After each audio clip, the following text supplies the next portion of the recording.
Well, good morning and welcome to Cincy Lifestyle. We are so glad you joined us today. We think you're going to be glad you joined us today. We've got a great show, right, Clyde? Yes, we do. Absolutely, Mona. Good morning, everyone. Thank you for joining us. This is a day to talk about a birthday, right, Mona? It is. You know, this is Rosa Parks' birthday, and she is, of course, known as the First Lady of Civil Rights and the mother of the Freedom Movement. And, of course, it all started, as you know, when she wouldn't give her seat to a white man on a bus. And she has become an international icon. And so we just want to recognize her birthday this month and just appreciate her. We're very proud of the things that she has done and what she stands for, Clyde. Absolutely, absolutely. And despite what she did down south, she spent a lot of her life up in nearby Detroit. So happy birthday. Mona, you know, we got kind of a theme on the show this morning. It's food. So we're going to start talking about food by talking about something I think you'll find interesting, and that is that Cincinnati landed very high on the spot of the best cities for pizza addicts. Can you believe that? No, I cannot believe that, Clyde. Well, Wags here in the studio says yes. According to Lawn Starter, Cincinnati is number 4 on the list, judged by the number of pizza places per 100,000 residents, the amount of search interest for pizza delivery, as opposed to just plain food delivery on certain social media platforms. So we're in 4th place on the national list behind New York, Chicago, and Pittsburgh. Pittsburgh. Oh, Clyde, I love the noise that you made. Yes, that's a good noise for Pittsburgh. Well, I will. So I will say this: Pittsburgh got ahead of us because it had more pizza places for people to go and enjoy the food. It's not a testament to the quality of their food. You'd be surprised to know as well that a lot of places in the Midwest, obviously Chicago, but St. Louis as well, landed on that list.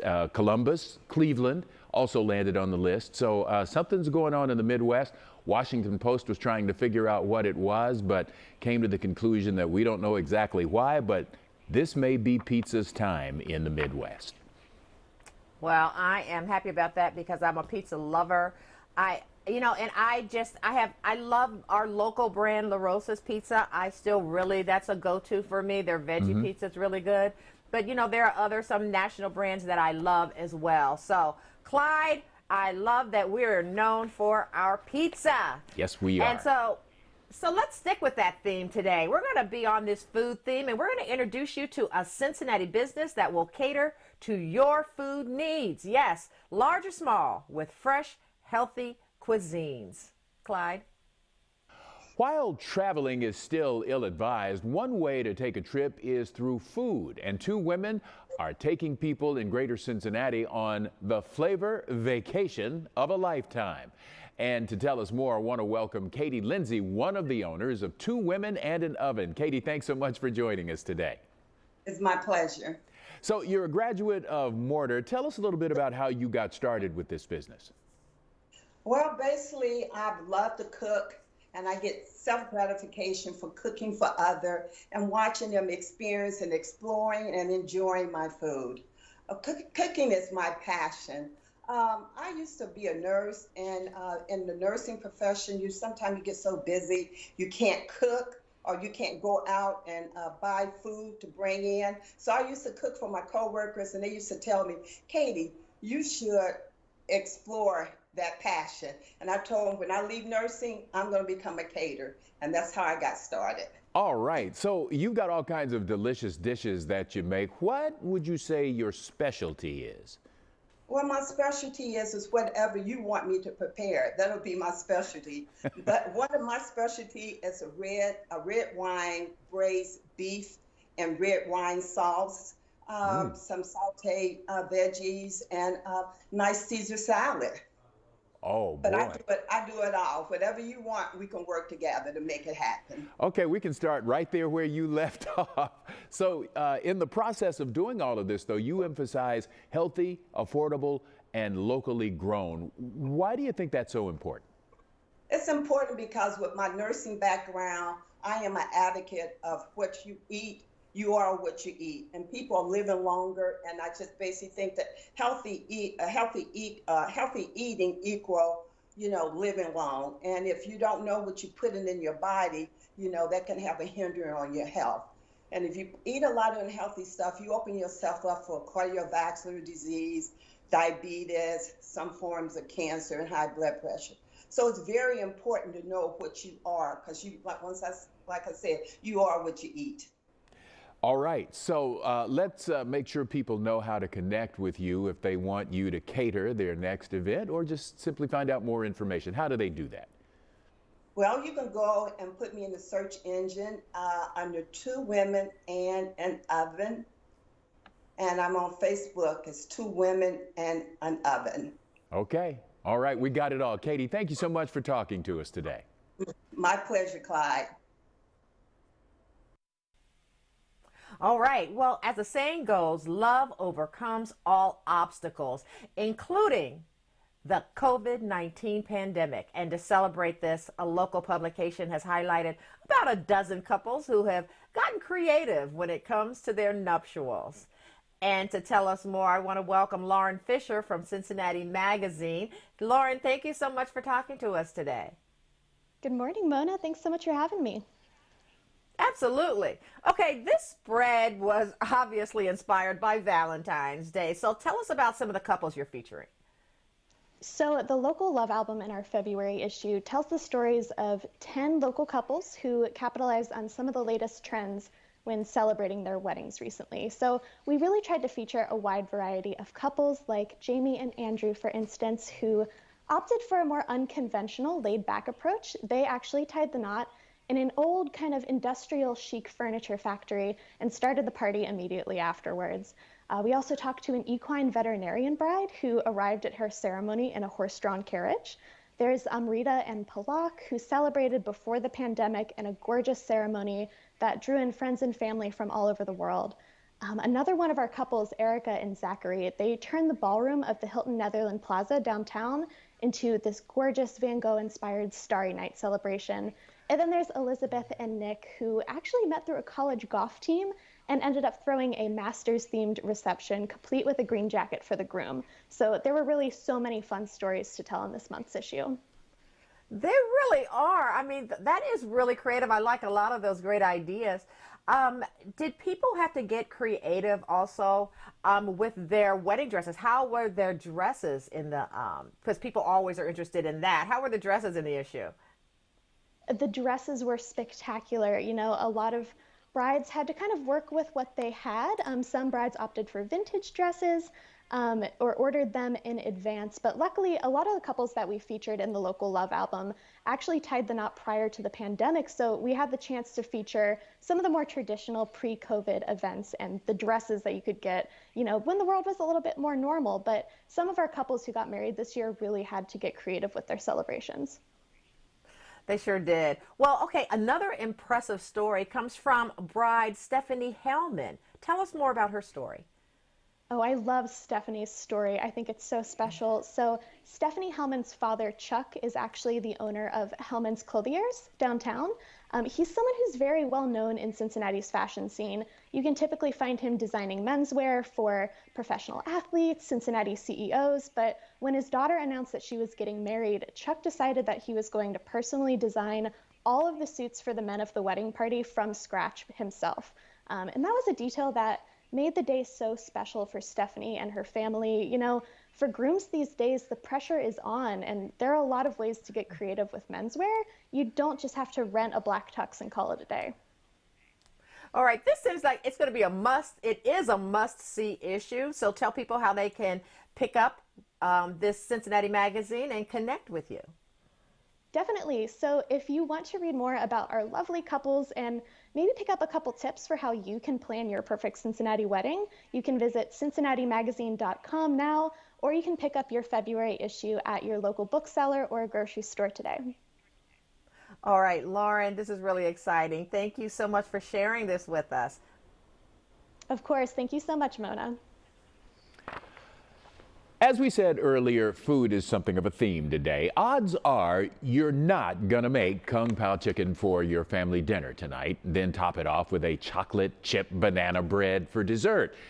But what if you could have that meal in your home and use it as the magnet to draw your family to the dinner table? It so happens a mother-daughter team has asked and answered that very question with their new business, Family Thyme. And they're with us this morning. Meet Emma Worley and Heidi Lancaster. Ladies, thank you so much for joining us today. Thank you. Yes, thank you for having us. Absolutely. So tell us a little bit about Family Thyme and how you came up with the idea for it. Well, I am a nurse myself, and I went through 2 degrees to arrive at my current nursing career.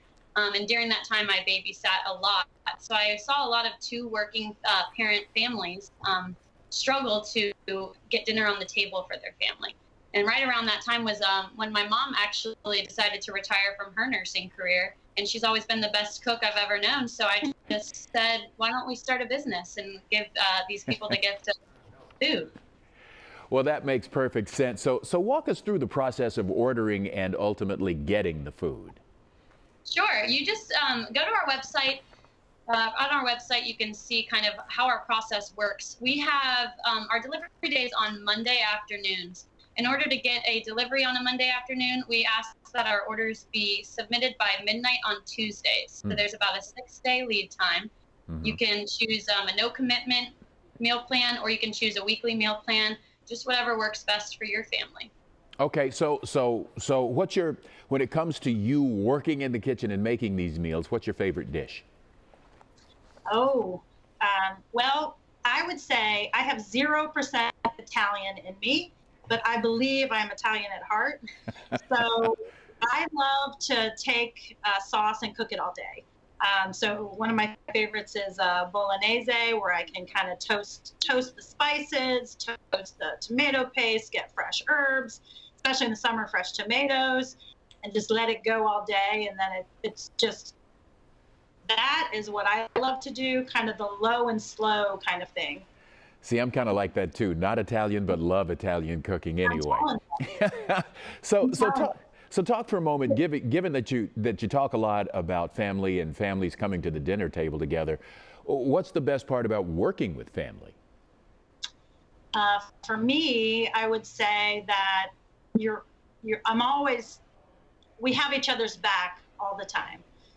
So we definitely, there's a level of love and commitment to each other that actually is the engine that makes this business go.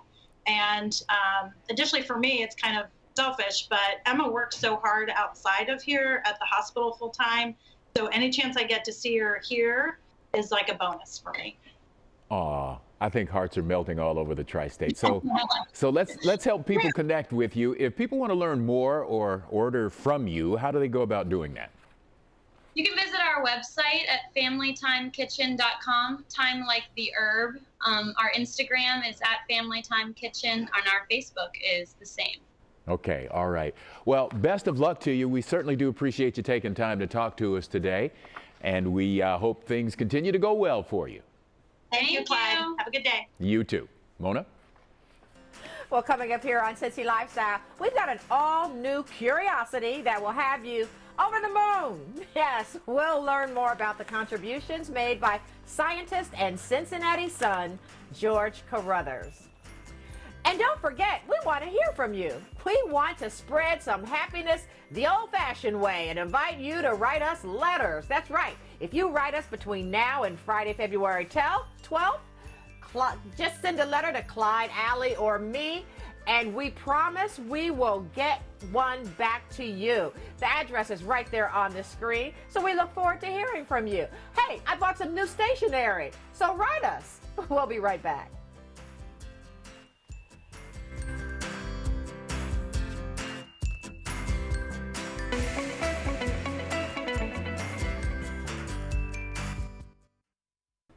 Welcome back.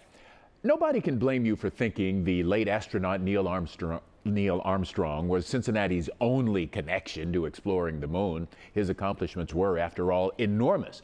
But there's another Cincinnatian with an important and historic lunar connection, too. And that makes this science giant a Cincinnati Curiosity.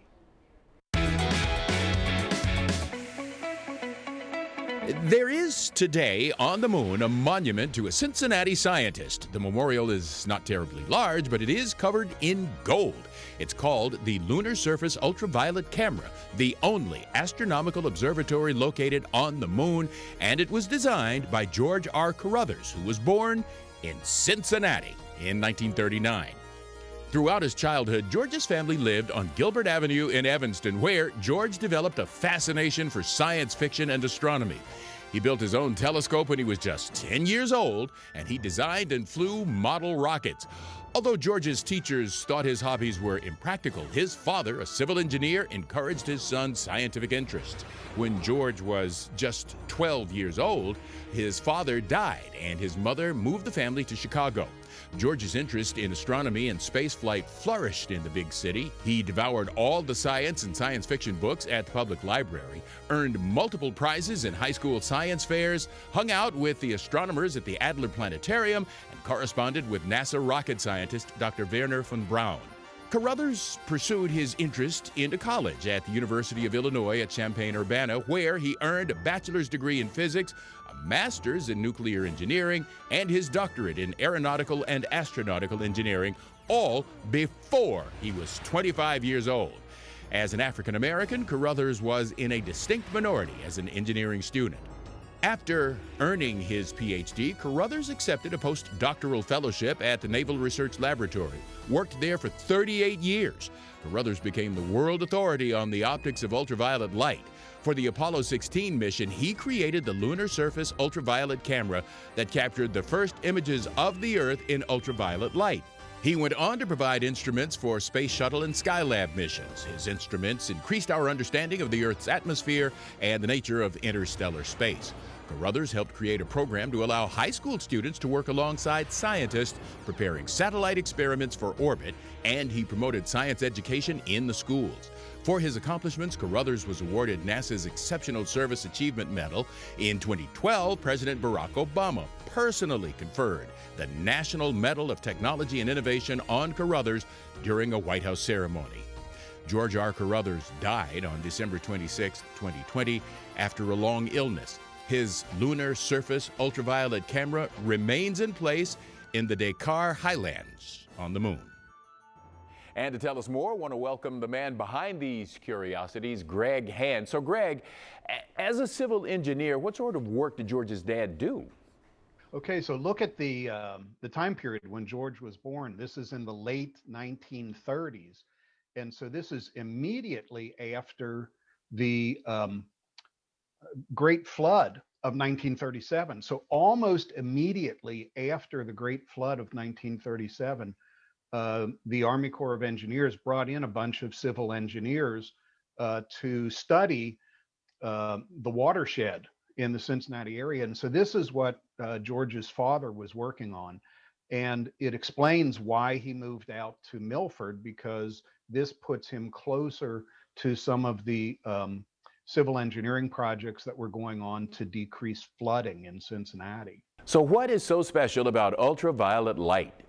This is an indication of just how brilliant George Carruthers is, because the idea of studying ultraviolet light means studying ways to control light that you cannot see. And so ultraviolet light is beyond the visible spectrum.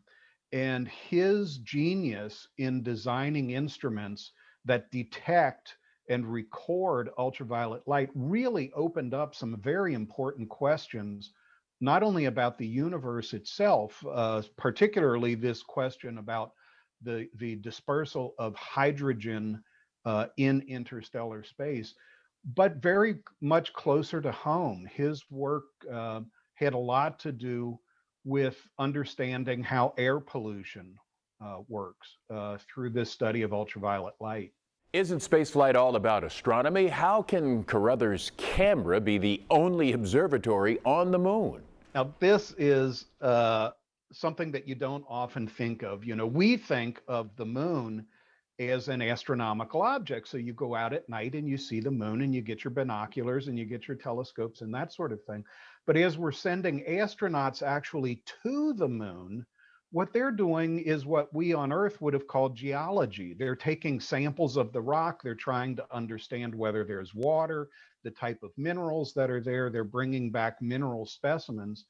And so what they were doing is what we might call geology. So there's very little work of actually studying other astronomical bodies from the moon. And as a consequence, George Carruthers' ultraviolet camera remains the only astronomical instrument located on the moon. Greg, as always, it's good to have you with us. Have a great day. Oh, I just wish I would have known about this fellow when he was alive. He is fascinating. Thank you. Man, fascinating indeed. Wow. Well, we'll be back with more Cincy Lifestyle on the other side of the break. Plus, Cincy Lifestyle has full episodes of the show up on YouTube. You can find fun segments you've never seen before, or you can watch some of your favorites again and again. So subscribe now on youtube.com/Cincy Lifestyle. And we'll be right back.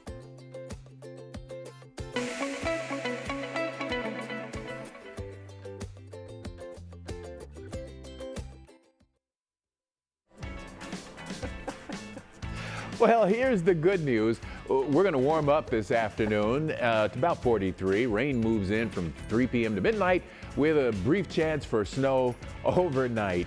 PK, the director, he's an experienced, folks.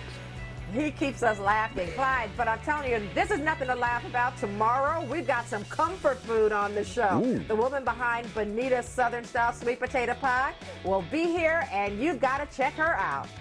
Absolutely, I won't miss it. Hey, listen, thank you folks for joining in. That makes Cincy Lifestyle for Thursday, February 4th. Make it a great day. Thanks for watching our video. And if you liked what you saw, hit the subscribe button. You can also check out full episodes of the show you've never seen before, or watch your favorites again and again. And as always, we love to say it, make it a great day.